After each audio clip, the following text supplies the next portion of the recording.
Hello. So guys, ಎಲ್ಲರೂ ಹೇಗಿದ್ದೀರಾ? ಚೆನ್ನಾಗಿದ್ದೀರಾ ಅಂತ ಅಂದ್ಕೊಂಡಿದ್ದೀನಿ. ಊಟ ತಿಂಡಿ ಕಾಫಿ ಆಯಿತಾ?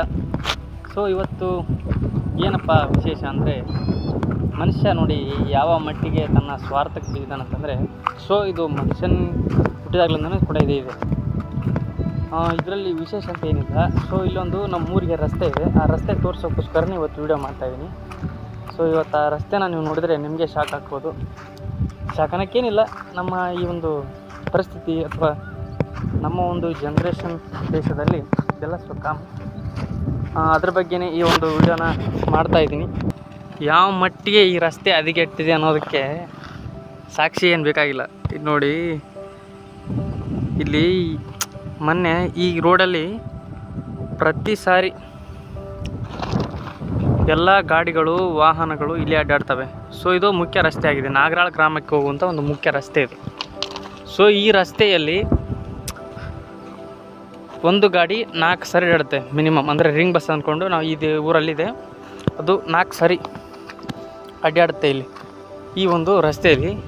ಸೊ ಮೊನ್ನೆ ಅಂದರೆ ಒಂದು 2 ದಿನ ಹಿಂದೆ ಸೊ ಇಲ್ಲಿ ಬಸ್ ಕೆಟ್ಟು ಮಧ್ಯ ರಸ್ತೆಯಲ್ಲಿ ನಿಂತ್ಬಿಟ್ಟಿತ್ತು. ಸೊ ಇಲ್ಲಿ ಅಂದರೆ ಈ ಒಂದಿಷ್ಟು ಗ್ಯಾಪ್ ಕಾಣುತ್ತಲ್ಲ ನೋಡಿ, ಇದಿಷ್ಟು ಇಲ್ಲಿ ನಿಂತ್ಬಿಟ್ಟಿತ್ತು. ಸೊ ಮನುಷ್ಯನ ಒಂದು ಸ್ವಾರ್ಥ ನೋಡಿ ಯಾವ ಥರ ಇದೆ ಅಂದರೆ, ಇಲ್ಲೇ ಲೋಕಲ್ ಅಥವಾ ಇಲ್ಲಿ ಇರೋರಿಗೆ ರೋಡ್ ಮಾಡೋಕ್ಕೆ ಕಾಂಟ್ರಾಕ್ಟ್ ಕೊಟ್ಟಿದ್ದಾರೆ, ಲೋಕಲ್ ಆಗಲಿ ಅಥವಾ ಎಲ್ಲಿನ ಬೇರೆಯವರಾಗಲಿ. ಸೊ ಅವರು ಕಾಂಟ್ರಾಕ್ಟರ್ ಅಂದರೆ ಇದು ಹಳ್ಳ, ಇಲ್ಲಿ ಇಟ್ ಮೀನ್ಸ್ ಹಳ್ಳ ಅಂದರೆ ನೀರು ಹರಿಯುವಂಥ ಒಂದು ಸ್ಥಳ ಇದು. ನೀರು ಹರಿಯೋದ್ರಿಂದ ಇಲ್ಲಿ ಪ್ರತಿ ಸಾರಿ ರೋಡ್ ಕೆಡ್ತಾನೆ ಬರ್ತಾಯಿದೆ. ನೀರು ನೋಡ್ಬೋದು ನೀವು, ಇಷ್ಟೊಂದು ಇಲ್ಲಿ ಪ್ರತಿ ಸಾರಿ ಇಷ್ಟು ಆಳ ಇದೆ. ಮೊಣಕಾಲು ಮುಳುಗುತ್ತೆ.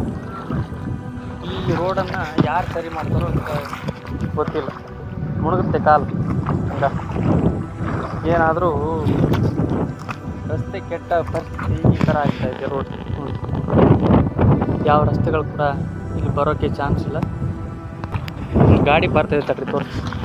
ಸೊ ಗಾಡಿ ಪರಿಸ್ಥಿತಿ ನೋಡಿ ಯಾವ ಥರ ಇದೆ ಅಂತ ಗೊತ್ತಾಗುತ್ತೆ. ಅಲ್ಲಿ ಎಷ್ಟು ತಿಣ್ಕಾಡುತ್ತೆ ಗಾಡಿ,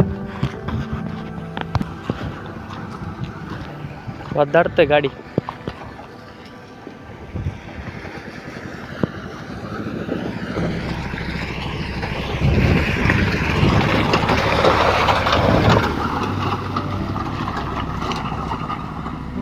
ದಿನನಿತ್ಯ ಈ ಸರ್ಕಾರಿ ಗಾಡಿಗಳ ಅಡ್ಡಾಡಿ ರೋಡ್ ಅಂಬದೆಲ್ಲ ದರಿದ್ರವಾಗಿದೆ.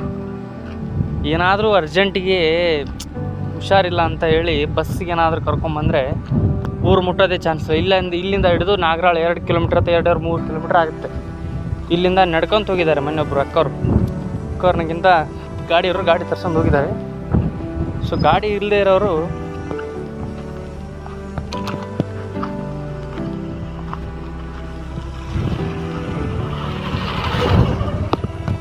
ಗಾಡಿ ಇಲ್ದಿರೋರು ಏನೈತೆ ಈ ಥರ ಈ ಒಂದು ಮುಖ್ಯ ರಸ್ತೆ ಕಾರಣ ಆಗಿದೆ. ವರ್ಸ್ಟ್ ದರಿದ್ರ ಅನ್ನೋದಕ್ಕಿಂತ ಬೇಜವಾಬ್ದಾರಿ, ನಿರ್ಲಕ್ಷ್ಯ.